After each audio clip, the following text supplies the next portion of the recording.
Hi, welcome to my channel. இன்றைக்கி நம்ம சூப்பரான ஒரு குருமா குழம்பு தான் பார்க்க போகிறோம். வெள்ளை கொண்டக்கடலை இருக்கு இல்லையா, அதை பெரிய கொண்டக்கடலை நனைய போட்டு இப்போ அது நல்ல காலிஃப்ளவர், உருளைக்கிழங்கு எல்லாம் போட்டு நல்ல சூப்பரான ஒரு குழம்பு நல்லா வந்துருந்துச்சு. அதனால் உங்கள்கிட்ட ஷேர் பண்ணுறேன்.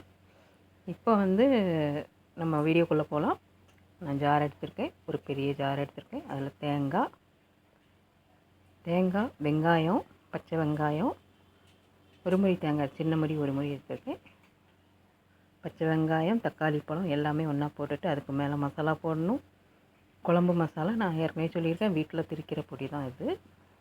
வீட்டில் திரிச்சி வச்ச பொடியில் ஒரு 3 ஸ்பூன், நல்ல பெரிய ஸ்பூனு அதில் போட்டுட்டு அதுக்கு மேலே ஒரு ஸ்பூன் மிளகாத்தப்பொடி, அதுவும் அதே சைஸ் தான், பெருசாக.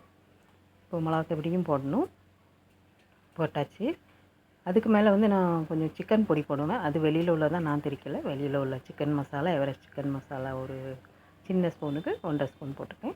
இப்போ நான் அரைச்ச கரம் மசாலா, அது ஒரு 3 ஸ்பூன் போடுவேன். வீட்டிலே திரிச்ச கறி குழம்புக்குள்ளே தனியாக திரிச்சு வச்சுருக்கேன். இப்போ எல்லாம் போட்டு நம்ம ஃபைன் பேஸ்ட்டாக அரைக்கணும். மிக்சரில் வச்சு ஃபைன் பேஸ்ட்டாக நம்ம அரைச்சிக்கலாம். இப்போ நான் மிக்சரில் அரைச்சிட்ருக்கேன். நல்ல ஸ்மூத்தாக அரைக்கணும். அதில் நல்லா தண்ணி விட்டு கொஞ்சம் நல்லா அரைச்சி ஸ்மூத்தாக அரைச்சிக்கலாம். இப்போ எல்லாமே போட்டு அரைச்சாச்சு. பாருங்கள், நல்லா ஃபைன் பேஸ்ட் ஆகிட்டு நல்லா மையாக அரைச்சாச்சு. இப்போ நம்ம சட்டி காய வச்சுக்கலாம்.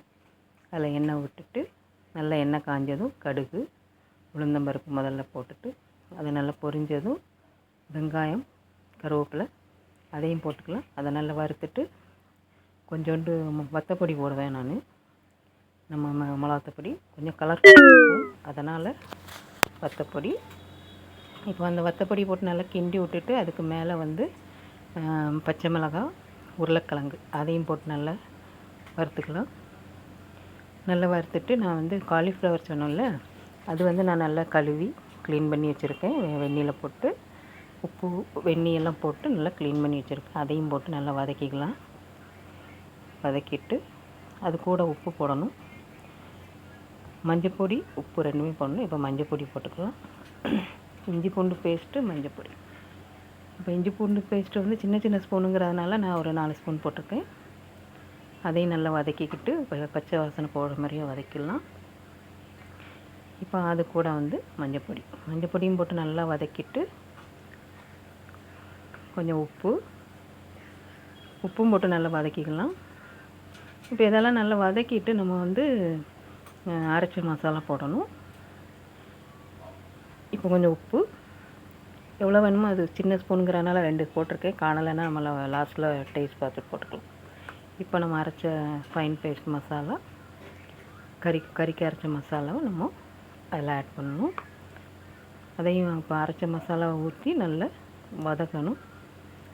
நல்லா வதக்கிட்டு இப்போ லாஸ்ட்டில் நம்ம மிக்சரில் உள்ளதை நல்லா அலசி ஊற்றிக்கலாம். இப்போ அந்த மசாலாவை போட்டு நல்லா வதக்கணும். வதக்கிட்டு அதுக்கப்புறம் நமக்கு எவ்வளோ தண்ணி வேணுமோ அவ்வளோ ஆட் பண்ணணும். இப்போ நல்லா வதக்கிக்கலாம். இப்போ நல்லா வதக்கியாச்சு. பாருங்கள், நல்லா வதக்கிட்டேன். இப்போ நமக்கு எவ்வளோ தண்ணி வேணுமோ அவ்வளோ ஆட் பண்ணணும். இப்போ மிக்சரை கொஞ்சம் தண்ணி விட்டு அலசி போடணும். இப்போ சுண்டல் நம்ம அவிச்சு வச்சுருக்க கொண்டக்கடலை இருக்கு இல்லையா, அதையும் சேர்த்துக்கலாம். அதுக்கப்புறம் தண்ணி ஊற்றிக்கலாம். இப்போ நல்லா அவிச்சு வச்சுருக்கேன், நல்லா அவிஞ்சிருக்கு. பாருங்கள், நல்லா அவிஞ்சு பூவாக வந்துட்டு இப்போ அதையும் ஆட் பண்ணிவிட்டு நல்லா மசாலாவோட மிக்ஸ் பண்ணிவிட்டு இப்போ அதுக்கு மேலே நம்ம தண்ணி எவ்வளோ வேணுமோ உங்களுக்கு அவ்வளோ ஊற்றிக்கலாம். நான் எனக்கு எவ்வளோ வேணுமோ ஊற்றிருக்கேன். பெரிய சட்டி தான். நான் கொஞ்சம் நேராக கொஞ்சம் குழுக்குள்னு ஆயிருங்கிறனால கொஞ்சம் தண்ணியாகவே வச்சுக்கலாம். இப்போ எல்லாம் வதக்கி முடிஞ்சாச்சு. இப்போ நம்ம தண்ணி ஆட் பண்ணலாம். இப்போ மிக்சரில் நல்லா கலக்கி அதை நம்ம ஊற்றிக்கலாம். முதல்ல மசாலா தண்ணி ஊற்றியாச்சு. இப்போ அதுக்கு மேலே நம்ம எவ்வளோ தண்ணி வேணுமோ ஆட் பண்ணிக்கலாம். பாருங்கள், எவ்வளோ தண்ணி வேணும் நான் ஆட் பண்ணிக்கிறேன்.